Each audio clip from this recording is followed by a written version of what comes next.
Olá, pessoal, tudo bem com vocês? Sejam bem-vindos a mais uma Cromatina Class. E hoje, na nossa Cromatina Class de número 92, quero falar sobre um tema muito importante que eu recebo várias dúvidas, que é a respeito de como a gente pode avaliar o metabolismo dos nossos pacientes e quando realmente fazer isso. Por isso, já pega papel e caneta para a gente fazer aqui algumas comparações e que fique um pouquinho mais claro para você que ainda tem dúvidas de quando pedir, por exemplo, uma avaliação genética, uma avaliação do metabolismo dos pacientes. Para começar, eu quero te pedir para compartilhar esse vídeo e também para curtir. Coloca aí seus comentários também, se você é novo por aqui, é nova, ou se você já é veterano. Coloca aí que eu quero saber. Primeira coisa, gente, algo que é muito importante é a gente entender o momento atual do paciente. Que momento esse paciente ele te procurou ou ele te procura? Ele, por exemplo, está investigando algum sintoma? Se ele está investigando algum sintoma, faz muito mais sentido eu avaliar o que está acontecendo nesse momento do sintoma, concorda? Por isso que a avaliação do metabolismo do paciente nesse momento vai ter muito mais relevância clínica e condutas para que você possa praticar. Ok, mas Tati, o que se refere a essa avaliação do metabolismo? E isso é muito importante porque realmente muitas pessoas confundem, por exemplo, com testes de avaliação de taxa metabólica, que não deixa de ser a avaliação do metabolismo. Mas o que a gente traz para os cenários das ciências ômicas é a avaliação da metabolômica. A metabolômica, ela é uma ciência que avalia os resultados dos processos bioquímicos que acontecem no nosso corpo, que fazem parte do metabolismo. O metabolismo é o conjunto de processos químicos que ocorrem dentro de um organismo vivo para manter a vida. Pode ser num ser humano, pode ser num animal, pode ser numa planta, não interessa, no microorganismo. O metabolismo, ele se refere ao conjunto de processos que viabilizam uma vida. E é muito importante porque, no caso, né, dos seres humanos, eles estão associados, e claro, em alguns animais, né, eles estão associados com a conversão dos alimentos em energia para a atividade das células. Ou seja, né, resumindo, produção de ATP. Nosso corpo ele não consegue entender, por exemplo, um pãozinho, não consegue entender, por exemplo, uma fruta, não consegue entender uma proteína como um todo, um ovo, mas ele vai entender o produto de toda essa biotransformação. E o produto dessa biotransformação vai gerar energia para o nosso corpo dar conta de todas as funções. Quais funções, por exemplo? Integridade celular, manutenção da viabilidade celular, manutenção do líquido intracelular e do líquido extracelular, desse meio extra e intracelular, manutenção dos nucleotídeos. Quem são os nucleotídeos? DNA, RNA. Manutenção de tecidos vitais, como, por exemplo, o tecido cardíaco, tecido pulmonar, tecido neural, né? Então, a gente tem órgãos que são vitais, tecido hepático, e a gente consegue pensar em estruturas, né? Estrutura, por exemplo, proteínas são grandes formadoras de estruturas. O colágeno, que faz parte ali do tecido conjuntivo, é um grande formador de estrutura. Isso viabiliza, claro, a atividade celular. Quando eu preciso de tantas atividades, eu vou precisar necessariamente do quê? De energia. Como eu disse anteriormente, o nosso corpo não consegue reconhecer os alimentos em si como fonte de energia. Por isso, eles precisam ser processados e precisam gerar o que a gente chama de ATP, adenina trifosfato. E aí a gente vai precisar desse ATP para que todas as funções ocorram de forma adequada. Só que para que tudo isso aconteça, a gente precisa ter um equilíbrio. Então, nós temos dentro do metabolismo duas fases principais e mais importantes. A gente tem a fase do anabolismo, que é a fase de síntese. Então, quando eu preciso sintetizar, por exemplo, uma estrutura de colágeno, quando eu preciso fortalecer ali meu tecido conjuntivo para promover maior nutrição para aquele tecido epitelial que está ali juntinho.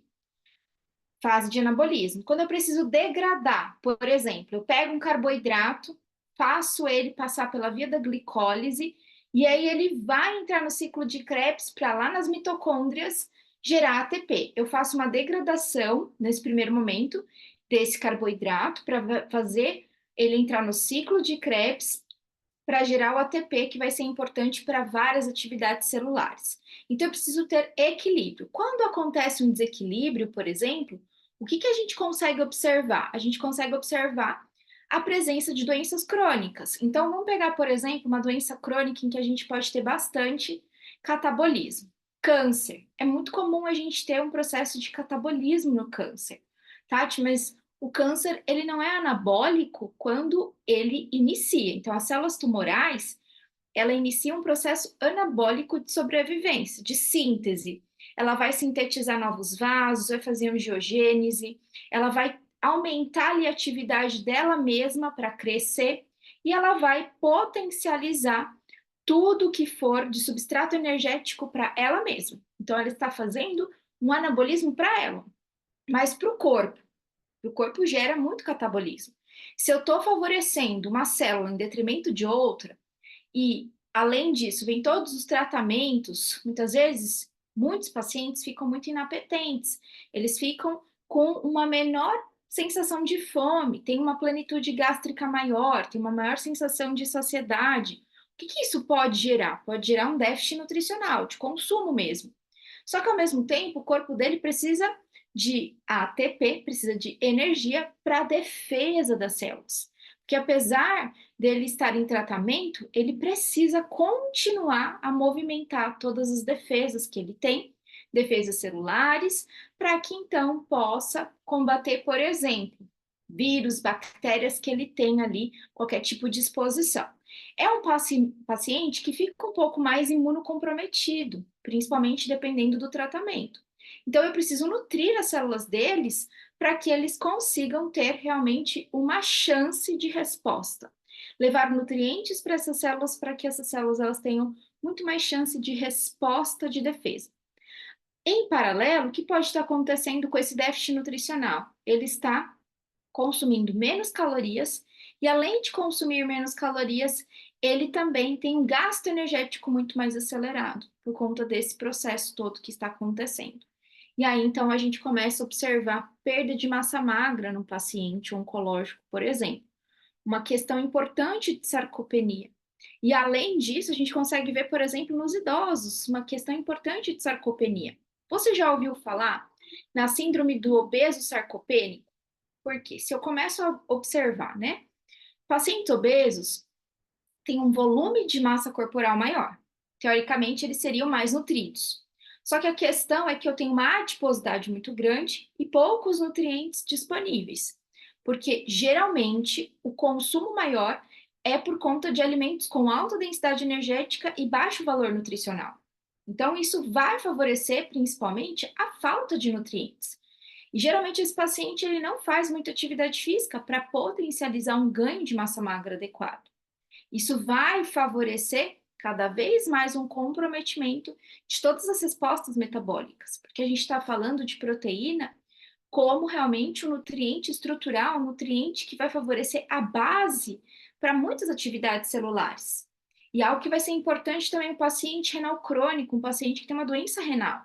É um paciente também que muitas vezes, até pela restrição principalmente de proteína, vai favorecer também um catabolismo importante e a gente precisa ter uma contribuição para nutrir melhor esse paciente. Dependendo do tratamento, se é um tratamento convencional, né, se é um tratamento que já envolve hemodiálise, a gente tem que ter uma conduta nutricional diferenciada. Então, se eu estou com esse tipo de paciente oncológico, paciente renal, um paciente obeso, ele já tem sintomas claros.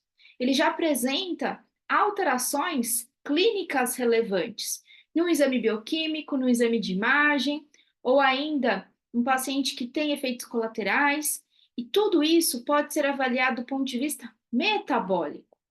Claro que a gente já observa e já espera que tenha algumas alterações. É óbvio que a gente espera, mas quais são essas alterações? Porque se eu comparar, por exemplo, um paciente obeso com outro paciente obeso, em condições muito parecidas de estilo de vida, de idade, de etnia, eles vão ter pequenas diferenças. E é aí que a metabolômica está envolvida, em identificar essas pequenas diferenças. Porque às vezes a queda de algum aminoácido que vai formar, no final das contas, a minha proteína, pode ter um impacto, por exemplo, na formação de neurotransmissores. Como, por exemplo, se eu tiver uma diminuição de um aminoácido essencial, que é a fenilalanina, eu diminuo a biodisponibilidade de tirosina, que, por consequência, vai diminuir a produção de dopamina, que é um neurotransmissor da motivação. Ele também é um neurotransmissor da ansiedade? Sim, mas a gente precisa de dopamina.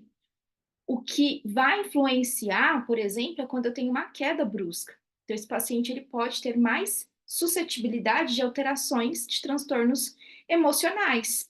E aí, muitas vezes, é um paciente que vai ser levado à medicação, sendo que poderia ajustar o plano alimentar, melhorar a qualidade da dieta, providenciar o consumo desses aminoácidos para aumentar a oferta de matéria-prima para formar essa dopamina.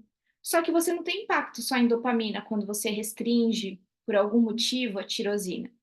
Você também tem um impacto, por exemplo, na formação de melanina, que é o pigmento da nossa pele. Você também tem um impacto na produção das catecolaminas, noradrenalina, adrenalina.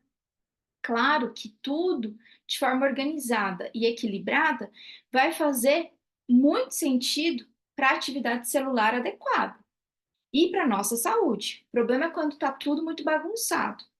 E aí, então, a gente começa a observar uma tendência muito grande de se autossuplementar, de fazer muitas suplementações, e quando vai fazer um exame como esse, a gente não sabe o que realmente está acontecendo. Um outro aminoácido muito importante é o triptofano. Então, o triptofano, que também é um aminoácido essencial, ele vai favorecer a formação de serotonina. Serotonina, que é um neurotransmissor que envolve a nossa satisfação, nosso bem-estar, o nosso prazer. Então, já viu mulher em TPM? Mulher em TPM, ela tem queda de triptofano. E aí ela fica com humor, né? É como pisar em ovos. Então você fica com humor que varia muito. E esse humor que varia muito pode ter presença de queda de triptofano. E aí vai ser importante, às vezes a pessoa ela tem uma alteração genética, mas metabolicamente ela pode responder de uma outra maneira. Então, quando eu observo esses sintomas no aqui, no agora, eu observo o metabolismo desse indivíduo. Porque às vezes ele até consome triptofano na dieta, os alimentos que são fontes de triptofano, às vezes tem até suplementação, mas ele não consegue simplesmente direcionar a formação de serotonina, porque a via do triptofano, ela pode direcionar direto para a formação de serotonina, mas tem os intermediários, como o ácido quinolínico ou também a quinurenina e ainda o indicam. E eles são importantes porque eles estão envolvidos também com a microbiota intestinal, que, por sua vez, dependendo dessa composição, pode favorecer mecanismos pró-inflamatórios. Então, não adianta ficar dando triptofano se eu não souber como que realmente esse triptofano está sendo convertido, porque não necessariamente ele vai ser convertido em serotonina. E aí, eis que surge um problema. Porque se esse indivíduo toma triptofano, não faz a conversão adequada ou suficiente de serotonina, faz esses intermediários que são mais inflamatórios. Ele também pode ter um impacto na produção de melatonina. A melatonina, que também é produzida lá no nosso intestino, ela é responsável pela indução do sono. E aí eu tenho um comprometimento muito maior, porque essa pessoa ela pode ter distúrbios de sono.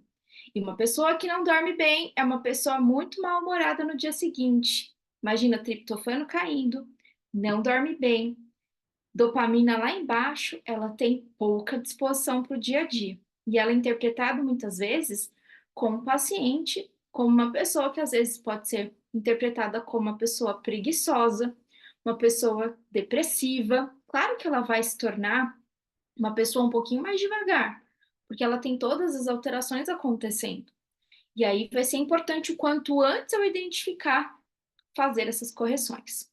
Nós, enquanto nutricionistas, a gente sabe que a gente não faz nenhum tipo de diagnóstico, mas nós podemos ajudar para que esse paciente nem chegue perto desse diagnóstico. Muitas vezes esse paciente ele fala, Tati, eu tenho um cansaço tão extremo, eu tenho uma fadiga tão extrema. Quando a gente olha para o metabolismo, está faltando a conversão adequada de alguns nutrientes, macro ou micronutrientes. A gente consegue avaliar na metabolômica vitaminas super importantes, vitamina B6, por exemplo, que vai ajudar na ativação de GABA. O GABA é um neurotransmissor inibitório, que também ajuda a melhorar a qualidade do nosso sono.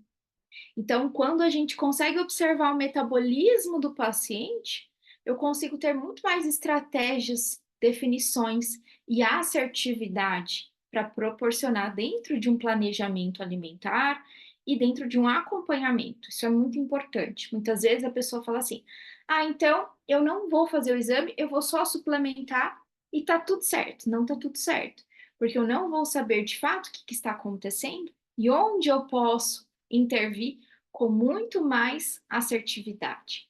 Algo que é super importante também, se você está vendo esse vídeo e você de repente está pensando, ah, eu acho que para mim está precisando de um triptofano. Conversa primeiro com um profissional que te assiste. Não vai fazer uma autossuplementação, por favor. E você profissional que ainda não trabalha com metabolômica, porque às vezes se sente inseguro, porque às vezes tem alguma questão particular ali, não se sinta mais inseguro, você precisa aprender como utilizar essa ferramenta. E eu vou te ensinar tudo sábado agora, dia 27, o dia todo. A gente vai falar de metabolômica, eu vou deixar o link aqui na descrição desse vídeo. Vocês não podem perder. Dentro da avaliação do metabolismo, a gente avalia o aqui e agora, que é totalmente diferente da avaliação genética, por exemplo. Na avaliação genética, a gente quer observar predisposições. Vou dar um exemplo para comparar com os neurotransmissores. A gente pode avaliar receptores, por exemplo, de dopamina ou receptores de serotonina. E o paciente pode vir com essas alterações, mas isso não significa que ele não está conseguindo produzir ou sintetizar esses neurotransmissores.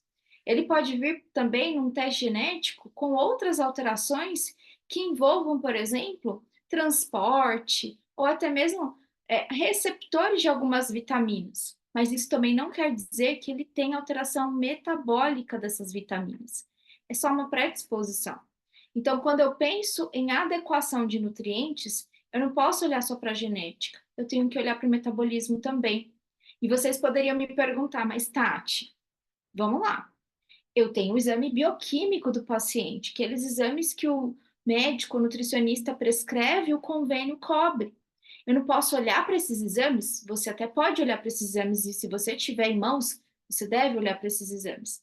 Mas eles respondem algo que já está acontecendo há um tempo. No metabolismo, não necessariamente refletiu numa hiperglicemia, por exemplo, para você ver alterações na via da glicólise. Você não repercutiu numa hemoglobina glicada para você ver, por exemplo, danos celulares lá no metabolismo. Você não tem uma repercussão de fadiga, de memória, de cansaço ao extremo, mas no metabolismo, esses neurotransmissores já estão em desequilíbrio. E é por isso que, ao avaliar o metabolismo, você antecede etapas. E por isso que é tão transformador. Quando você consegue conciliar genética, metabolismo, avaliação bioquímica e a escutativa com o paciente, tudo isso faz de você um profissional muito diferenciado. Muito. Nem melhor, nem pior, diferenciado. E é sobre isso que a gente também propõe com o olhar da nutrição de precisão. Claro que o diferencial da nutrição de precisão é a avaliação dos exames, com certeza. Mas se eu não tiver um olhar de um ser humano para outro ser humano, não vai adiantar ter só exames. Só exames vai ser a cereja do bolo. E eu preciso fazer com que esse bolo ele realmente seja agradável, seja factível para o meu paciente, ou seja, esteja ao acesso dele, para que ele consiga também ter condutas muito mais assertivas para a vida dele. Nós entendemos, enquanto profissionais, que aplicamos todos os dias a nutrição de precisão, que não é uma realidade para todo mundo, mas com o conhecimento que você pode adquirir, o seu raciocínio muda enquanto profissional. Então você já começa a pensar: será que isso está envolvido com isso, que está envolvido com aquilo? Isso é fantástico. Eu vou dar um exemplo para vocês. No último final de semana, eu fiz uma consultoria científica para uma profissional maravilhosa e eu não tomei nota anteriormente do caso clínico do paciente. Na correria, a gente acabou não falando, ela me mandou o teste de metabolômica do paciente, eu fiz a avaliação e eu sempre coloco assim pontos de interrogação. Então, por exemplo, o paciente estava com aumento de alterações ali da glicólise. E eu coloquei paciente com alteração para genes associados ao diabetes mellitus tipo 2? Paciente está com alto consumo de carboidratos? E aí fui pontuando várias informações. Na hora que a gente foi conversar na consultoria, muitas coisas bateram. Então, o que eu quero dizer com esse raciocínio? Que quando a gente não tem todas as informações que a gente precisa, mas a gente tem o raciocínio certo, a gente consegue ajudar mais esse paciente. Porque mesmo que eu não conhecesse nada daquele paciente, eu saberia algumas condutas para serem tomadas. Claro que as condutas não vão depender somente de mim, enquanto profissional. As condutas, elas precisam e merecem também ter um apoio do paciente, muitas vezes da família do paciente. Porque, imagina, você vai fazer uma prescrição para uma criança, mas essa criança não tem o apoio dos pais, não, não vai ter jeito de acontecer. Ou vai fazer uma prescrição para um dos familiares, mas quem cozinha não está te apoiando, vai ser muito mais difícil de acontecer. Isso é muito importante o envolvimento, porque no envolvimento a gente também espera maior adesão, mais resultados a curto prazo. Resultados a curto prazo, logo esse paciente tem alta e logo ele tem independência também para fazer as melhores escolhas, porque você o instruiu. E isso é fantástico para um profissional. Então, a avaliação do metabolismo, ela vale muito a pena. E eu te convido a conhecer esse conteúdo maravilhoso que eu preparei para você no dia 27 de abril, das 9 às 17 horas. Vou deixar o link aqui na inscrição para você poder aproveitar as últimas vagas, última semana aí que nós estamos divulgando Metabolômica D. Não fique aflito, aflita com o nome. Meu Deus, metabolômica. Sim, porque nós estamos vivendo a era das ciências ômicas. Mas, na verdade, é avaliar o metabolismo, é avaliar a bioquímica desse paciente. Gente, bioquímica é uma matéria clássica nos cursos da área da saúde. E a gente precisa dominar a bioquímica. Porque se a gente não dominar a bioquímica, ela vai nos dominar.